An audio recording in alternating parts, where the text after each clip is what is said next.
to have you all here and to welcome you to the first school seminar of this academic year, this new academic year already. Just a little bit of housekeeping before I introduce the main event, which is Dr. Gemma Flynn. The housekeeping is we are recording the seminar, but only Gemma's presentation. And she's going to talk for about 40 minutes, and then we'll have time for Q&A afterwards. So please keep your questions to the end, but do put them in the chat if you want as she's talking. And we won't record the Q&A. So any controversial questions are totally fine, and don't feel shy about asking because you won't be recorded. So we've only got an hour, so I'm going to crack right on and introduce, as I say, our main event, Dr. Gemma Flynn, who has recently joined us in the School of Social Work and Social Policy here at Strathclyde. And before that, she was at the Scottish Centre for Crime and Justice Research as a researcher and also working public engagement.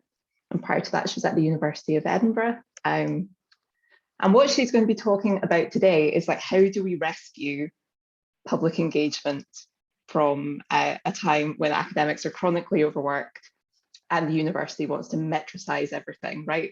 And jargonize everything, even calling it public engagement and knowledge exchange. So how do we do it in a meaningful way? And I have been a huge fan of Gem's work for so many years. And I think what she does just astoundingly well in this sphere is you might have seen her on the 9 last week on the BBC. She manages to do public engagement work, which is really accessible, really entertaining. It's not dull, it's not jargonistic, it's not confusing, but she doesn't shy away from really keeping the sort of criticality and the nuance of her message either, right? She doesn't dumb it down. So I've been a huge fan of Gemma's for a number of years. I've had so much to learn for her. I'm sure you're all going to really enjoy the seminar today.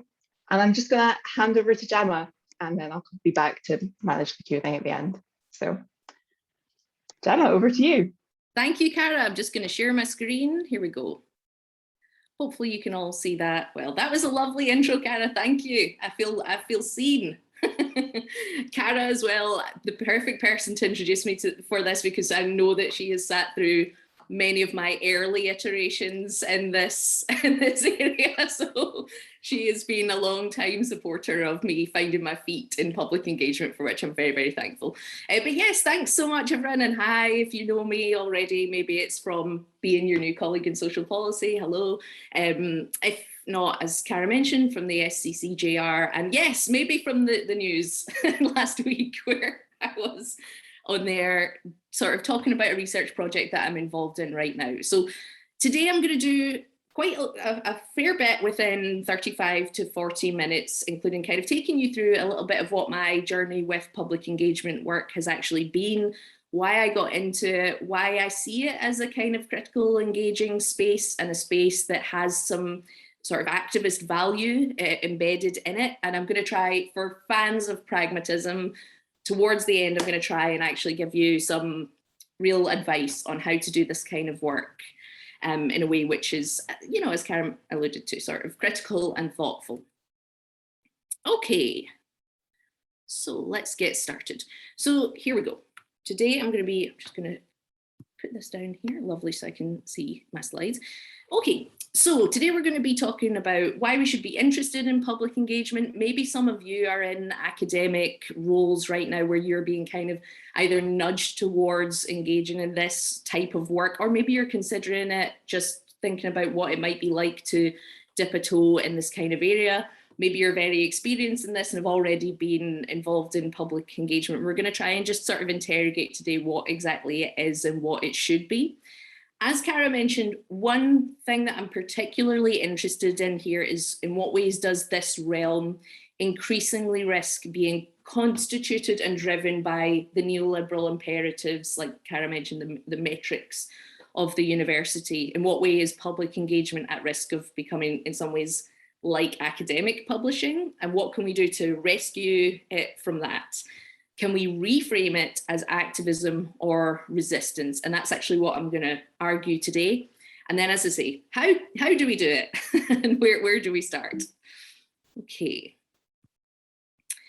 So I just want to kind of start by giving you a little bit of context about how I actually sort of stumbled into public engagement, and to give you a sense that this actually came directly from my PhD research, funnily enough, which was on the political communication of crime. So back 10 years ago, whenever it was, I was very, very interested in why exactly we tolerate policy making that so regularly fails to resemble empirical evidence or even real public mood, particularly in the context of crime and justice, to be honest. How much longer can we as academics continue to see bodies and bodies of established research totally ignored in policy making? For instance, we talk a lot in criminology, which is the field I'm most kind of familiar with previously. We talk a lot about the fact that we know that prisons don't work, and that sort of expressive punitive measures only tend to lead to more crime, and that stop and search is not, in fact, as Boris Johnson said, a kind and loving way to get weapons off the streets. And this is kind of where my academic research for my PhD began, but it also led me to question, is there anything that we can actually do as academics to interrupt that process? And I would say over the past 5 years in particular, while I was kind of in my PhD really interested in the growth of new media as kind of affecting this realm, I've also been really interested in the ways in which this becomes more urgent as neoliberalism in particular becomes more extreme. So I kind of started with this question about public engagement coming from a feeling of urgent need to do something to get objective academic knowledge or empirical research or just established facts in the university world into the public discussion. And for me, sort of morally, philosophically, after having conducted my PhD and actually feeling a little bit depressed and dystopian about it all, I started to really seriously consider, is there anything that I can do about this? Is there anything that I can say to try and interrupt these processes a little bit? Okay, there's going to be a lot of pictures of me in this, in this presentation, which is how I like it. And, not always possible when you're teaching about the criminal justice system. So what are some other reasons that you might dip a toe in public engagement? Well, as I said, I began with this sort of question that was based around my research, but also increasingly, if you are an academic who also has another skill or talent, so taking seriously that to do academic work requires a huge amount of talent and versatility. In fact, when we think about the difference between all our administrative tasks, our teaching, our research, there's a huge amount of versatility already required in academic sort of day-to-day life. And so I'm not by any means requiring that you have to do this, but if, for instance, like me, you are very funny and you have some other kind of talent, maybe lots of people more recently have been doing this with, music or spoken word poetry, and I'll give lots and lots of other examples in the rest of this talk. But I decided, okay, when I was doing my PhD, I wanted to step into stand-up, which is hard to sort of explain to people in all seriousness, because I understand that for 99% of the population, the idea of having to do stand-up is sort of like the worst possible nightmare that you can ever imagine. And so it makes me a bit of an unreliable narrator, in all honesty, but I can tell you that it's something that I enjoy. I'm a natural ham, as you can probably tell. But I also, through doing stand-up, I learned quite a lot about, I think, the value of communicating ideas to an audience. So in doing so, I was learning that there are kind of explicit and subtle forms of feedback around the formation of concepts that can happen in this world, and there's a lot that can be gained from simply putting ideas in front of an audience and hearing laughter, silence, a murmur, a comment afterwards. If you think about how we think about, qualitative research and, thinking about the spaces, the gaps in an interview and how important and illustrative that can be. In stand-up, that's kind of supercharged. You're kind of getting silence and laughter at once, and you have to almost adapt in the moment as well. So you learn through doing it how to receive instant feedback and kind of edit very subtly as you go. sometimes in the moment, sometimes depending on the mood, on the weather, on recent events. And so I think in doing it, it has taught me a kind of a quickness with teaching and with applying concepts as well, to try and kind of understand what it is exactly that this particular audience really wants to know. What are they engaging with and what are they not so interested in?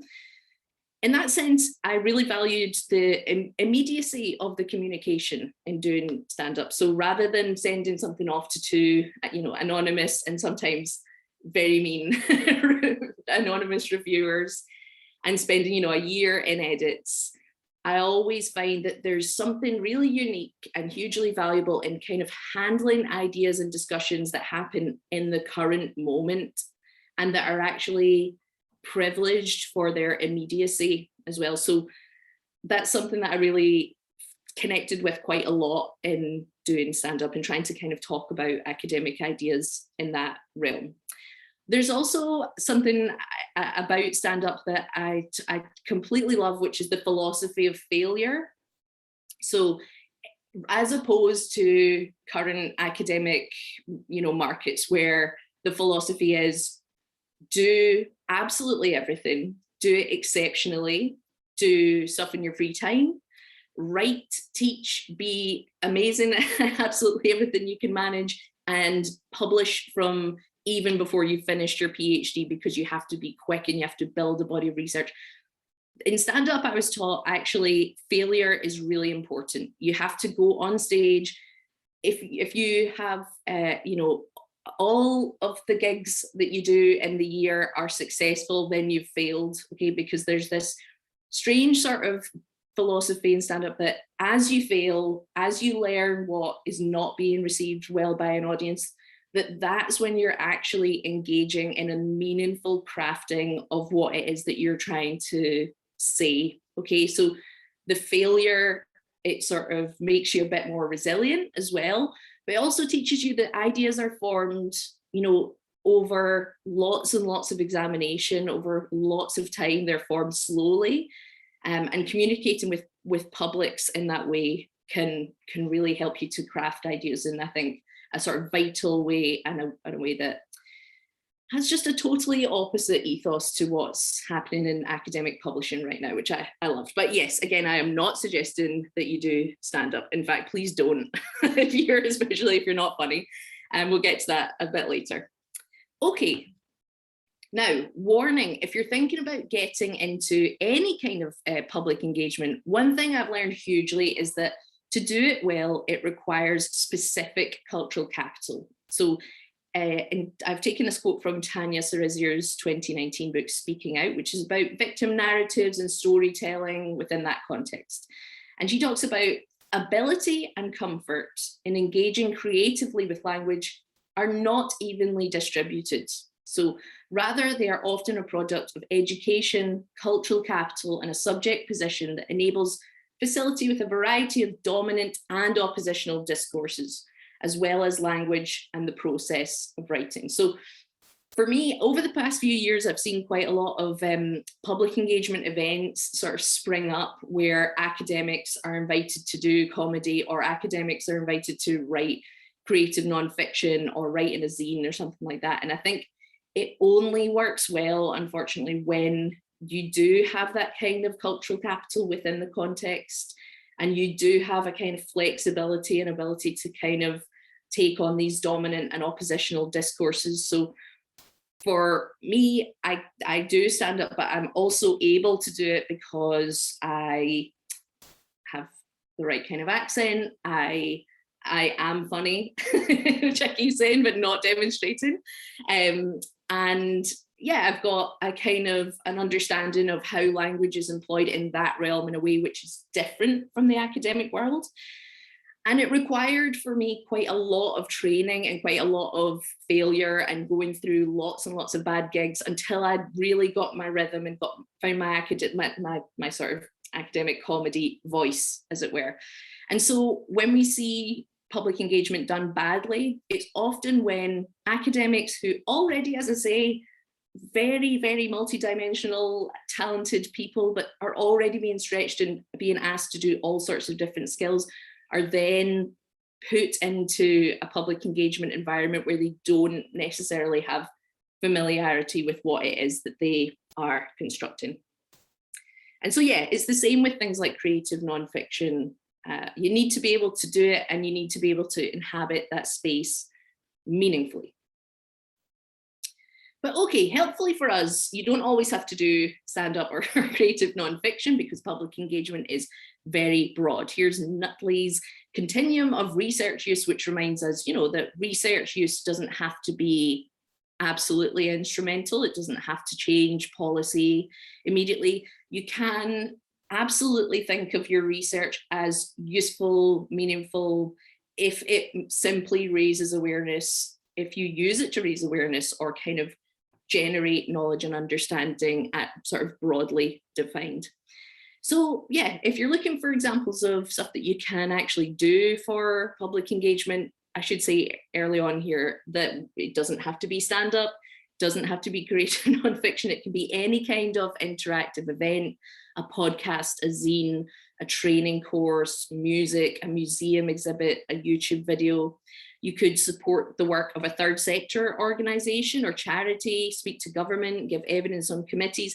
It doesn't even need to be creative, but the important thing is that it is within the reach of your existing or potential cultural capital for it to be possible. Okay, loads of pictures of me coming up. Right, I wanted to take you through really quickly some of the stuff I've done in public engagement, and this was a whirlwind tour for me, a real throwback, putting this together. So this is me maybe 7 years ago now, doing stand-up at the stand. As I say, when I was doing my PhD and I decided to get into doing stand-up, I wanted to do it really properly, and I wanted to accumulate the cultural capital of a proper stand-up comic. And so I did so many terrible gigs around Glasgow and the west of Scotland that would be like, okay, you're on after the buffet, but before sectarian singing and sort of stuff like that. And it was grueling and so fascinating. From there, I went on to do some comedy shows at the Fringe Festival, at the Glasgow Comedy Festival, and they were always about, inequality, social structural ideas. They were always critical and thoughtful and in some way informed by academic work. And this is Vision Board here on the left, which I still run at the Flying Duck in Glasgow if anyone's looking for some stand-up in a nice environment. Okay, I then infiltrated Glasgow's spoken word poetry scene, which didn't go down too well because I'm not a poet, but I did sort of some funny bits at that, and that was interesting because it was sort of a very interesting little group of creative people doing all sorts of things, and found lots of other kind of people at universities in that particular little subculture, to be honest. I found this picture. I think this is a house party and I'm teaching. So just give you a sense of how far I'll go with this. Another thing that was useful for me was writing for zines. When I was doing my PhD, I wrote quite a lot for like feminist pop culture analysis zines. And that was interesting because it really taught me about DIY publishing and how creating new knowledge and perpetuating that knowledge can be just as interesting and exciting as like the indie music scene. It doesn't have to be instrumental in an academic career, and it doesn't have to always make money for Oxford University Press when you do it.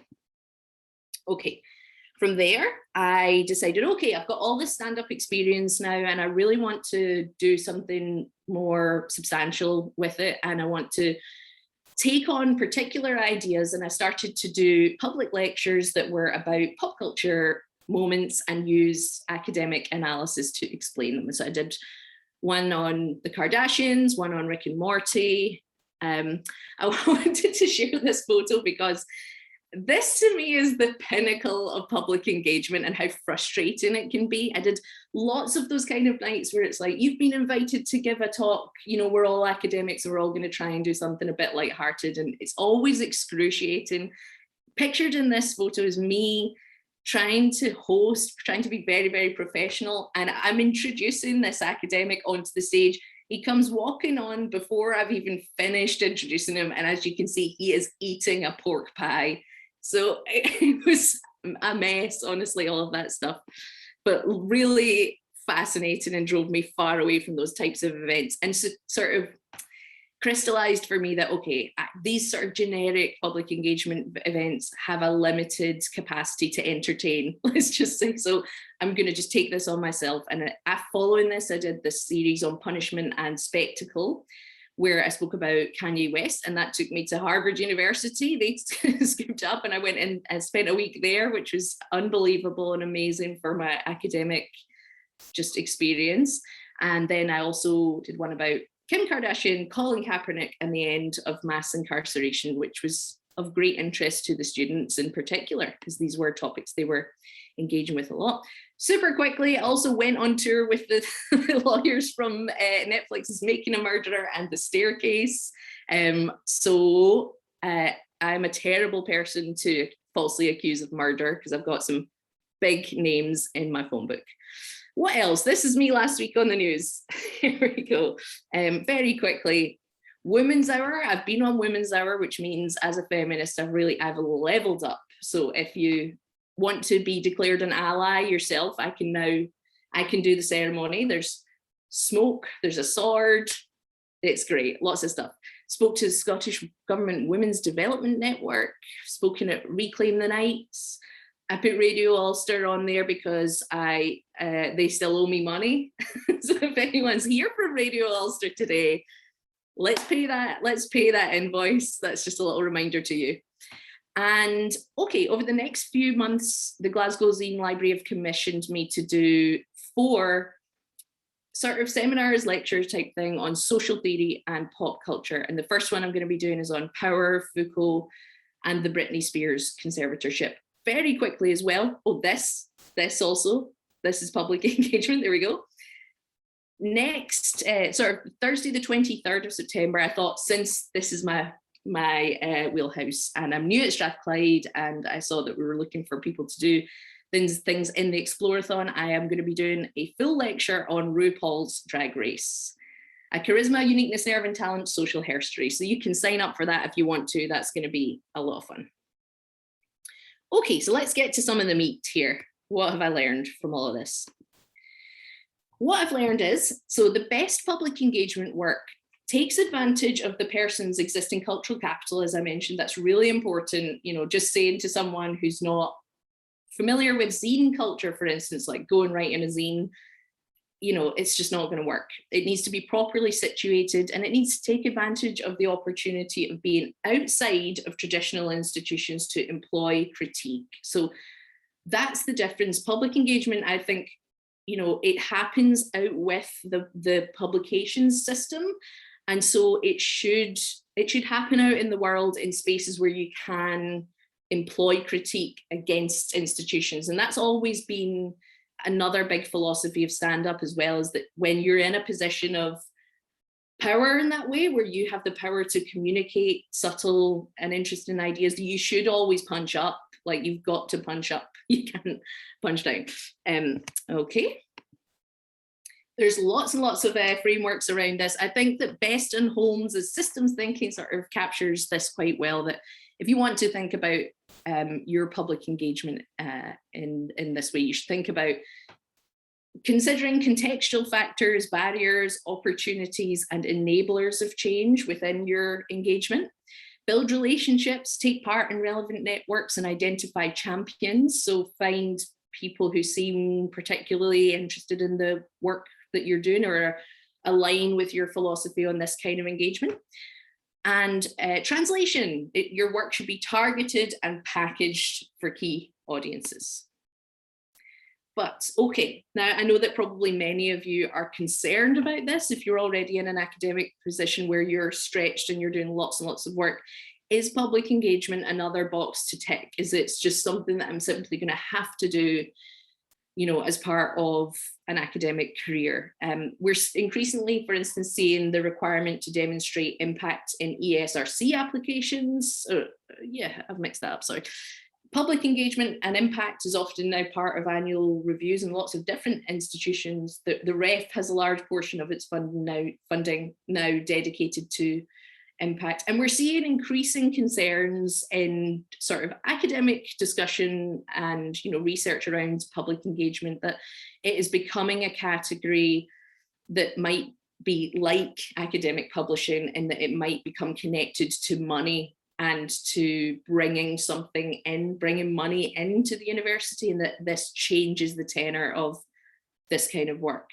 Because as it becomes required, it loses something, as I'll talk about here. And as I say, generic gatherings of academics doing public engagement in a sort of forced way has a very limited audience. Nobody wants to see it. Honestly, that's my takeaway from a lot of that stuff. It's not fun for audiences.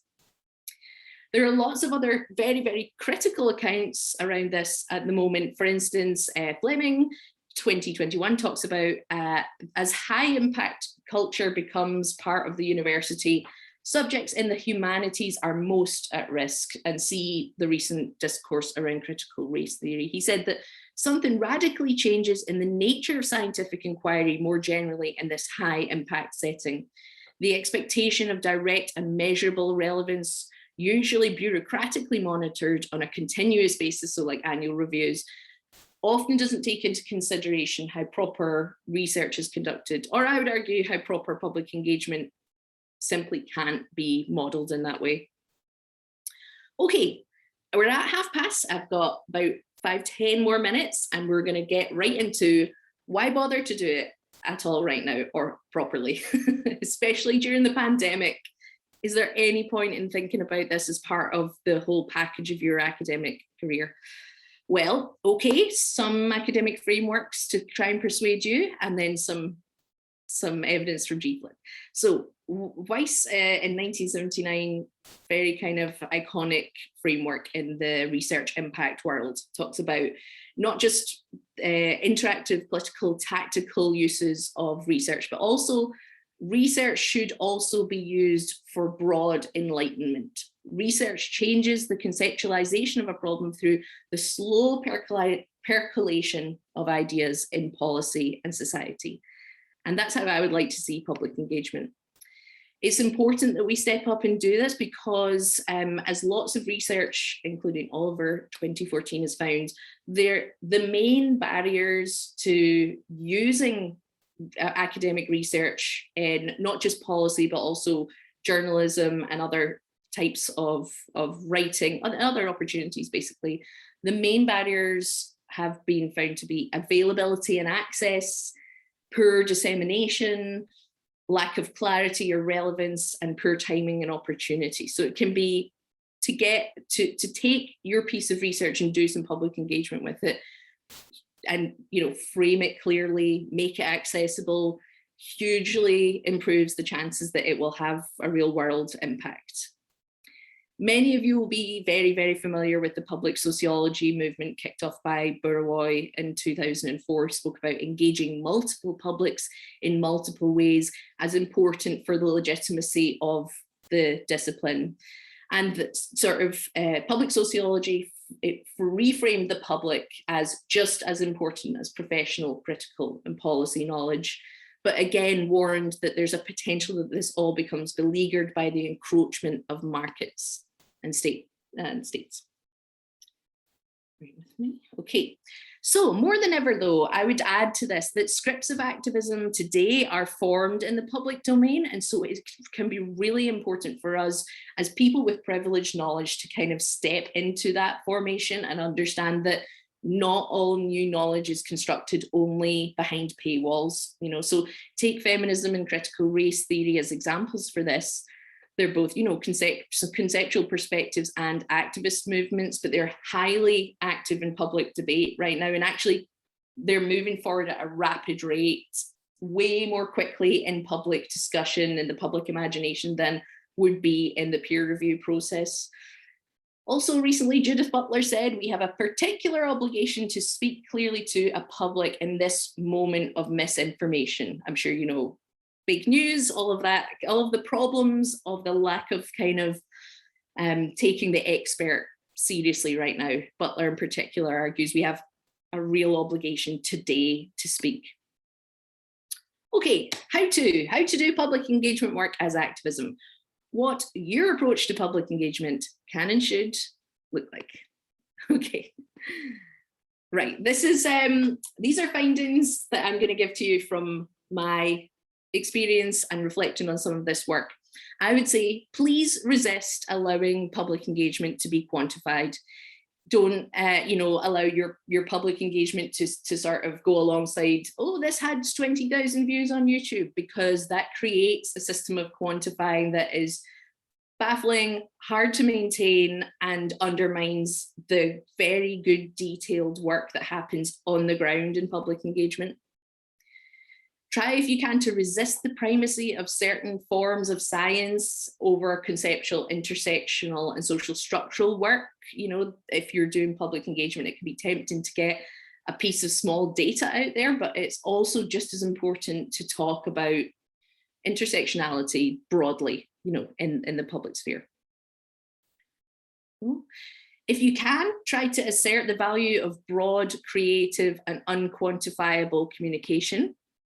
Provide open gateways to knowledge. So this is a really obvious point, but it must not only be for those who can afford to access it.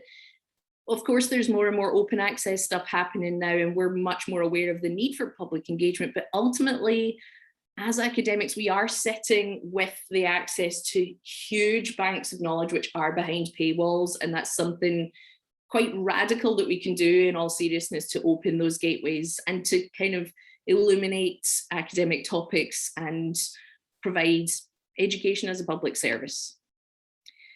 Here's an important one, and this is maybe the one I want to underline the most.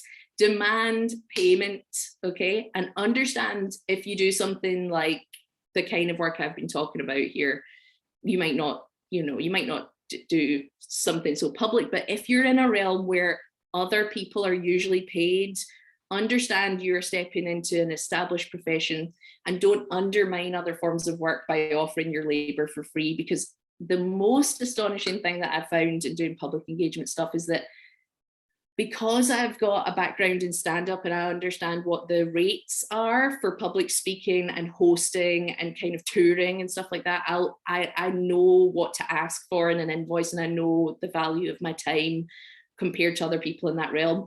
On numerous occasions, because academics are used to, oh, well, my salary comes from the university and publications are just part of it, public engagement's just part of it, I won't ask for payment. You're undermining the labor of everyone else who's in that profession, who works really hard to do it. And ruthless programmers know it, you know, so please know that people do kind of ask academics sometimes because they know you'll do it for free, which is such a waste of your time, and really a kind of undermining activity. Be aware of the space that you're taking by communicating in that realm. I remember always very, very vividly after Loic Wacquant published Punishing the Poor, and he came on a sort of promotional tour of the world, and I was at Edinburgh at the time, and he did a little speech and he spoke about how he's been absolutely everywhere, including Vogue Argentina. And I thought, wow, Vogue Argentina, is Loic Wacquant the best person to be in that publication? Unsure, but maybe he is, I don't know, but certainly try to be reflective of the space that you're taking by communicating in that realm. If you're a white man in particular, have a little think about that. Say no to empty projects and tell the organizers why. Let's not like perpetuate more and more of these, and say yes to opportunities where you have freedom and purpose. Okay, we've got, sorry, one, I can't see, there we go, right. A little bit left, everyone. Now, I'm just gonna, in these last few minutes, I'm gonna just underline kind of truly why I ended up doing all of this stuff and why I think activism, it can be employed as a form of activism. Okay, post-PhD for me, the past maybe 7, 8, 9 years has been hugely defined by short contract and precarious work in academia. And I've sort of written out here just a little bit of maybe the hierarchy of work in this realm, which is do the job you've been tasked with exceptionally and quickly at short notice. Do anything anyone needs and right away. handle large teaching and marking workloads, finish the job you were doing before because there's always overlap, collect debts, Radio Ulster, no surrender, that's my motto for you. Taxes, pay your taxes, like be a sole trader and somehow be also employed by universities, hellish nightmare. Find your next job, because as you get into the last sort of year of a short contract, you've got to think about what's coming next, unless you have, you know, inherited wealth or something nice like that to sort of tide you over. Work an interim job. For many years, I was also a tour guide while I was doing my PhD and early career contracts. And I will say it really helped me with teaching, but it was tiring. You've got to find stable accommodation. And then I've added live, laugh, love, just to kind of underline that we need to have lives as well. You know, for you all, the live, laugh, love category might be spend time with your partner and children. For me, I live for the drama, laugh at the haters, and love the Real Housewives of Atlanta. But that to me is just as valid as any other free time that's happening out there. And at the end of all that, after lots and lots of excruciating, exhausting work, you are supposed to, you know, find the time at some point to publish. And for me, not only was this disillusioning, but the fact that the publication system, there was a deep contradiction at the heart of it for me, which is that I was in a job that I was, you know, teaching well and doing well, and I couldn't get stability without publishing, but I wasn't being paid at all to publish. And the free labor that I was going to do to publish was going to materially influence some other big company and would keep me in a position maybe of continued struggle as I tried to kind of work all these jobs and get this stuff done. And so for me, public engagement helped me so much to actually move past that profound disillusionment and reconnect with the project of academic work in a meaningful way. So I found that actually this kind of engagement worked for me as a kind of resistance in precarious work. It helped to liberate me from feeling that knowledge was only instrumental or for employment purposes, which is horrible.